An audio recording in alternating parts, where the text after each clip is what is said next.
होते. नांदेडचे खासदार प्रताप पाटील चिखलीकर आपल्यासोबत फोन लाईनवर जोडले गेलेले आहेत. चिखलीकर, स्वागत तुमचं TV9 मध्ये. चर्चा अशी आहे की अशोक चव्हाण भाजपत जात आहेत.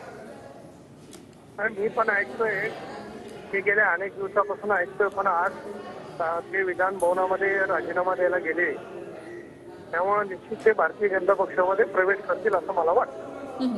तुमची नेमकी प्रतिक्रिया काय असेल? म्हणजे अशोक चव्हाणांनी जर भाजपमध्ये प्रवेश केला तर तुमची नेमकी काय प्रतिक्रिया असेल? मी अगोदर यापूर्वी त्यांनी जेव्हा जेव्हा अशा पद्धतीच्या बातम्या आल्या तेव्हा भारतीय जनता पक्षामध्ये जो कोणी प्रवेश करेल त्याचं निश्चितपणानं स्वागत करतो अशा पद्धतीचे स्टेटमेंट दिलेले आहेत. आणि निश्चित पक्ष बळकटीसाठी जर ते पक्षात येत असतील तर स्वागत आहे. नक्की चिखलीकर, या आधी सुद्धा तुम्ही म्हटलं होतं की अशोक चव्हाण कदाचित भाजपात येऊ शकतात किंवा काँग्रेसचा मोठा चेहरा भाजपमध्ये येऊ शकतो, तर तुम्ही जे म्हटलं होतं त्याचे हे म्हणजे संकेत होते का ते की अशोक चव्हाण भाजपत?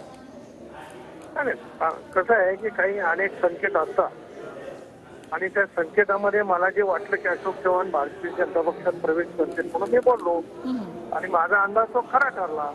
भारतीय जनता पक्षामध्ये ते प्रवेश करतो. चिखलीकर, अशोक चव्हाणांच्या भाजप प्रवेशानंतर नांदेडमधलं नेमकं राजकारण कसं असेल? म्हणजे तुम्ही तर त्यांचे विरोधक होतात, तर अशा वेळेला विरोधक म्हणजे ते वेगळ्या पक्षात काम करतात, ते वेगळ्या पक्षात काम करतात.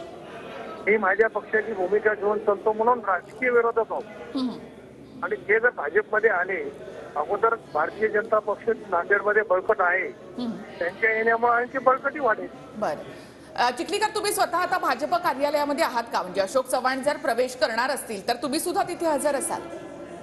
निश्चितपणानं पक्षासाठी जो कोणी पक्षात येत असेल आणि पक्षाचा कार्यकर्ता म्हणून काम करत असेल तर स्वागत करायला मला काही कमीपणा वाटणार नाही. म्हणजे अशोक चव्हाण आता काही वेळात पोहोचतायत भाजपच्या कार्यालयामध्ये? मला काही आणखी कळलेलं नाही अधिकृत, पण मला कळलं तर मी पण पोहोचेन. जी, खूप खूप धन्यवाद चिखलीकर.